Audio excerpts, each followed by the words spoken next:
Good morning and welcome to the Celtic Way Morning Briefing Live. I'm Tony Haggerty, a Haggerty10 Twitter handle, and I'm joined today by Alison McConnell, because Sean Martin's having a day off, Alison. Lucky him, eh? Lucky Sean. What's a day off, Tony? What's a day off? How are you, Alison? All good? I'm very well, thank you. Excellent. We'll dive straight into it, Alison. Now, until it's done and dusted, Celtic have had their problems with Riley's before, but it seems as if they're going to sign Matt O'Riley from MK Dons, $1.5 million, 4.5-year deal.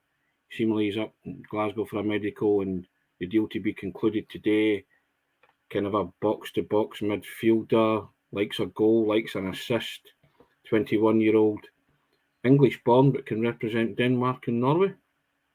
Yeah, I think it's no real surprise. I think we'd all expected that there could be further arrivals coming in before the end of the window, despite what may have been said otherwise. I think, I think there was always a suggestion that there would be more to come, particularly, obviously, with what happened last week. I think Celtic were always going to go and identify someone of that ilk and of that position to come in.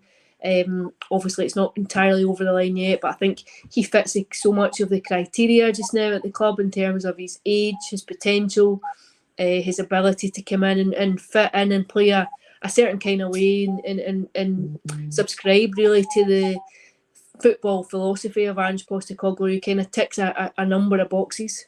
Yeah, I mean, when Ange spoke, he didn't rule anything out. He said, unless something extraordinary comes along or something happens within the existing squad, that means we need to move.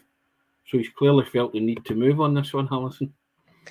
Listen, I think, I think there was always going to be an identification of a number of players, of a number of targets. You never settle for one player per position. There's always a couple of people that you think could fulfil that role. And I would have to be honest and say there was no great surprise that there was another player coming in. I mean, I read this morning that West Brom have tried to hijack it. Swansea and Blackburn were interested in him, as well as Italian side Venezia and Anderlecht. So it's clearly a man in demand. A lot of people see something in him. He's obviously caught the eye. I think he's been scouted by a number of clubs. I think he's been on Celtic's radar. I think he's a player that was linked previously. I think that tends to be how it works a lot of the times in such windows. Like you're maybe revisiting players that you've already looked at, players that you've followed their progression and kept tabs on. I think on the whole it looks like a very successful window so far for Celtic. I think it's been a very encouraging window.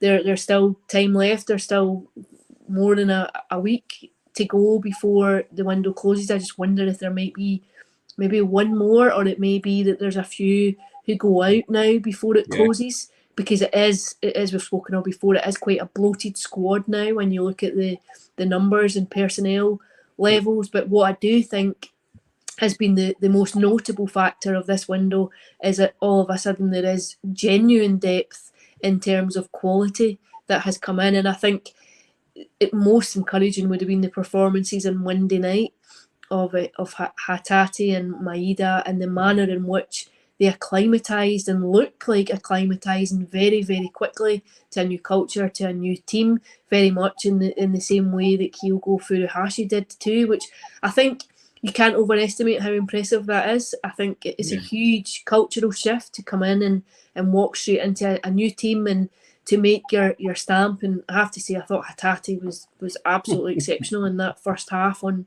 Monday night. And I think overall, it just seems to have been an incredibly encouraging window for Celtic. Yeah, that's 5. Well, Matt O'Riley would be the 5th coming in January, which is kind of unprecedented for Celtic, really, isn't it? In a January window.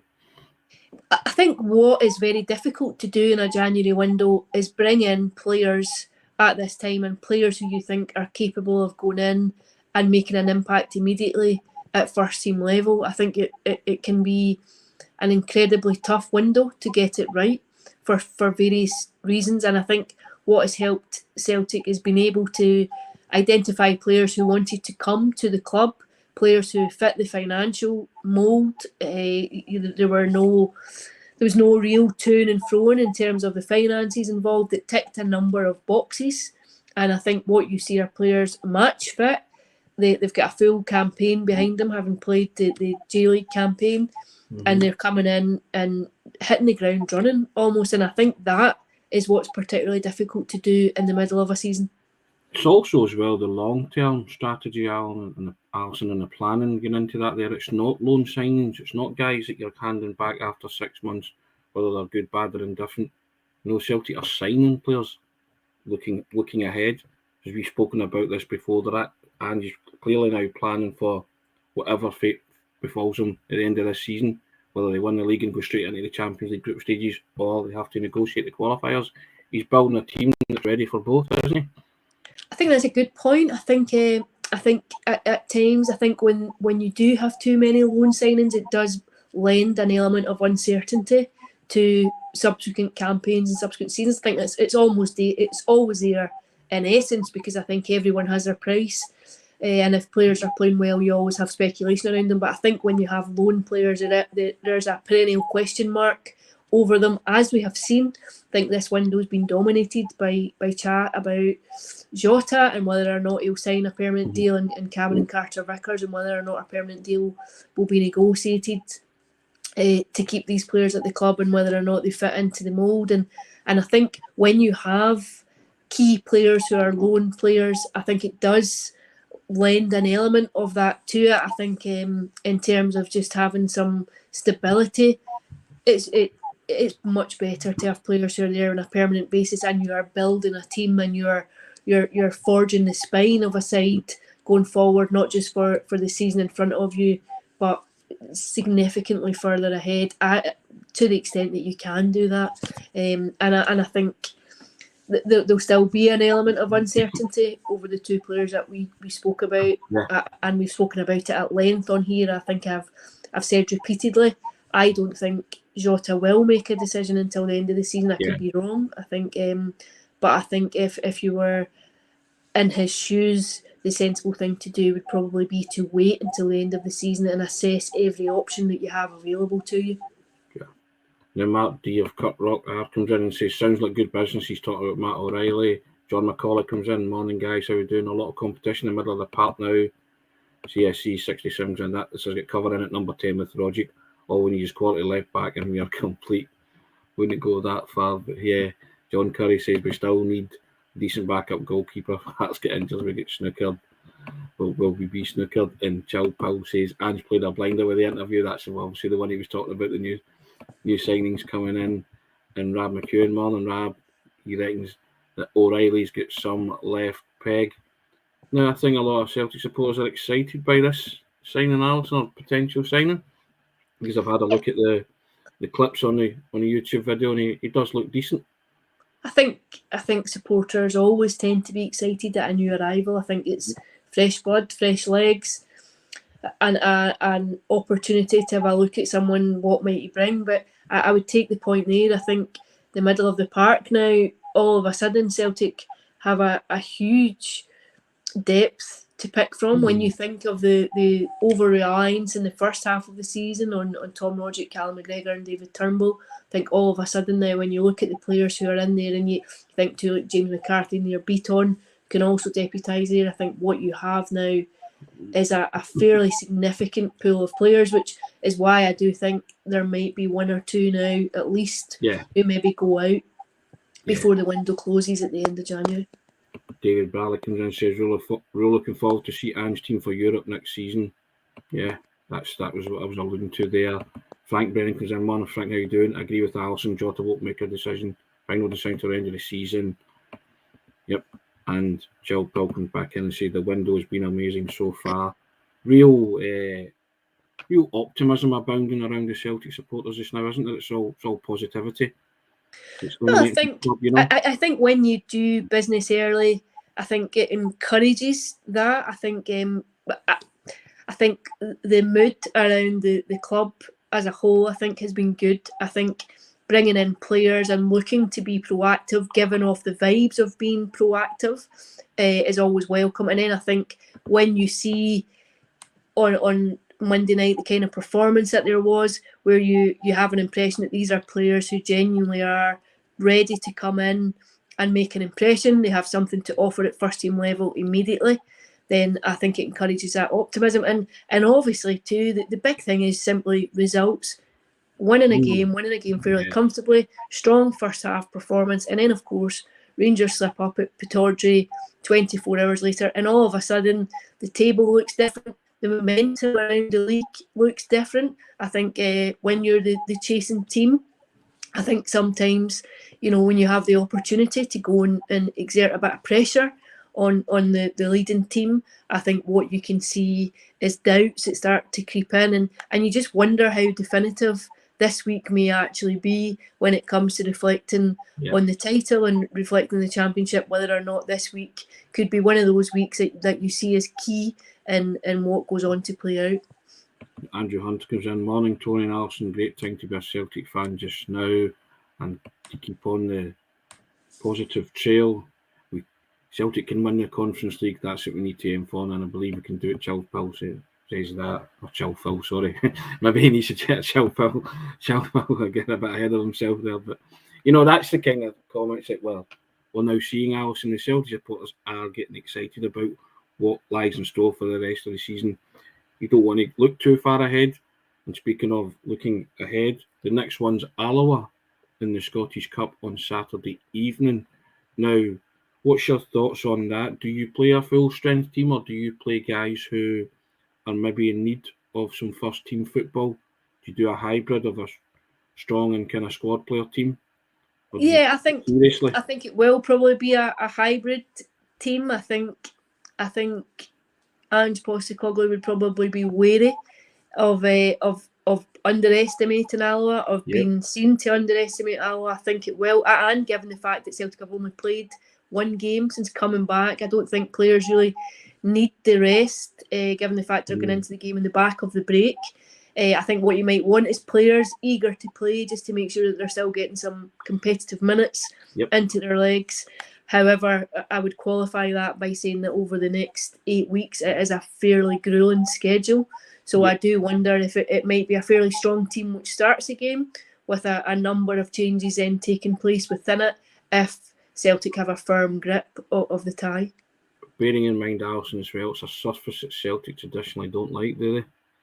Well, this is kind of, I think what you would also say is it's quite a narrow pitch, and if you have any players that are maybe carrying knocks, I think there's one or two players that might be rested just because of the fact it is an artificial surface, just that certain injuries and previous injuries might not cope too well with it. I'm thinking maybe James Forrest might not play. If you think of the kind of injuries he's had, it might be sensible just to give it a miss on the fact that he's had a fairly torrid 12 months, 18 months with injuries and is just coming back into fitness. So that might factor in some of the thinking when it comes to team selection for the game.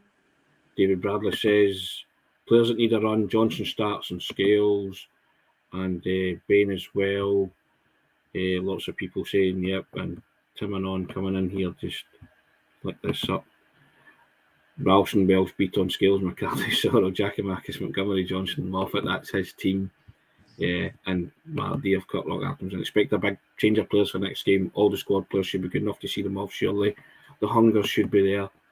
But you run the risk, Alison, of making too many changes, and things can happen in cup ties. So you have to treat it as seriously as you can, and as you say, have that hybrid of strong team and maybe get yourself into a position where you can make changes. Yeah, and I just think too, at the point that I made there was just that you are just coming back on the back of a layoff. I think it is an opportunity still for game time for people. I don't think people lose too much fitness. They were only off for 15 days or so, just little more than a fortnight.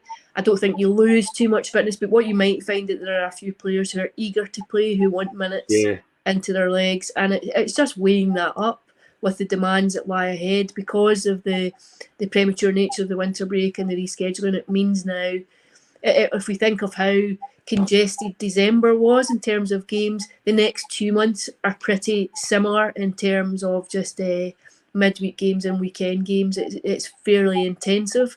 So there may just be an idea of a team that can go and is strong enough to win the game, whilst also thinking about what's coming ahead. Now, Alex Hayden comes in here and says start with the same 11 against Hibs. Now there is, as you said there, momentum to think about as well. Guys maybe want to play, are desperate to play, and as you say, there's not so much tiredness, but it's, I guess, a question, I guess, of the games that lie ahead, because the one after that's Hearts at Tynecastle, which is a hugely important game for Celtic in the league race. Yeah, and I think the other thing is you're very wary too of other injuries. I think you it's been well documented, the injury issues that Celtic have had over the first half of the season, hamstring injuries in particular. Jota got some game time on Monday night. James Forrest was back. I just wonder if there's a temptation not to risk players like that on the surface, just because you think you have so many big games coming up, or is there an opportunity for the likes of Jota? Do you want him to get some more game time so that he is match fit going into the game against Hearts? I think these are decisions that involve the player themselves, the manager, sports scientist, just a qualified and educated decision about what's best for the player and what's best for the team. Alex Hayden says we can change it up after a couple of goals. We need to treat every game as a cup final, and I see the manager thinks the same. Well, that remains to be seen. Alex, what he does with his team. Myself and Alison will have to second guess the manager again and put out our team ahead of Saturday's game.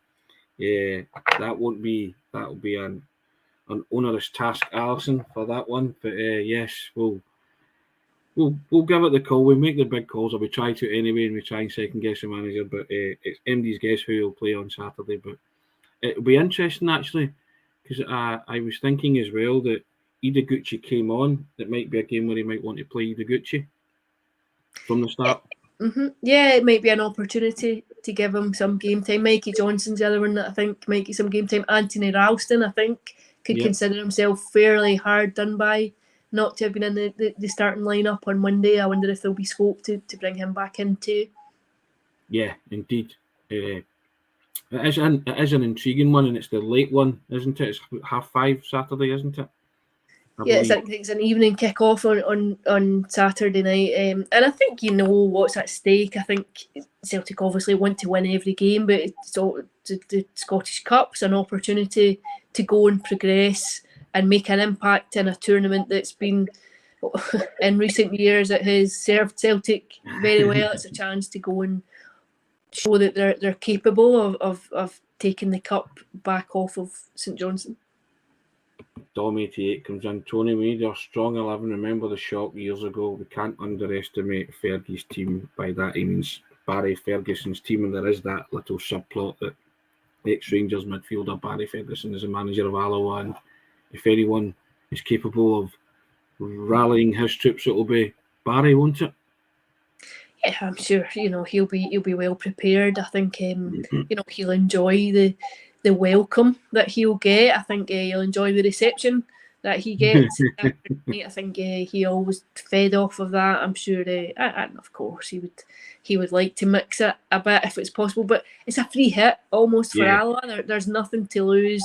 The weight of expectation is on Celtic. The pressure's on Celtic to go and break them down on an uncomfortable surface and a tight pitch. Alloa will look to make it as scrappy and as difficult as possible. They'll look to minimise any space that Celtic look to exploit. And as you've seen at times already this season, Celtic have struggled in games like that. I'm thinking of the St Mirren game and the Livingston game. Yeah. And there's a need for creative players who can see a pass or just exploit a pocket of space if it's going to give them their reward.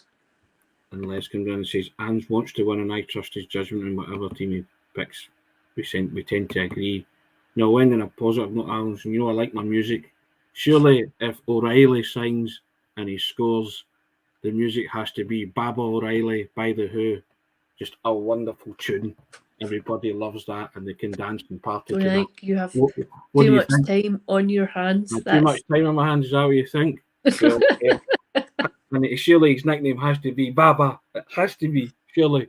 We'll throw it out into the ether, see what happens. Alison, always enjoy your contribution. Thanks very much. Thanks for all the comments, guys. We appreciate it. As I say, we try and read them out as many as we can.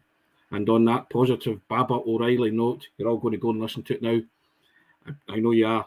I shall say cheerio. I think you're back tomorrow with Sean, aren't you, Alison? Because I've got the day off. I'll see you tomorrow. Yes, indeed. Take care. All the best. Have a good day, guys. Thank you.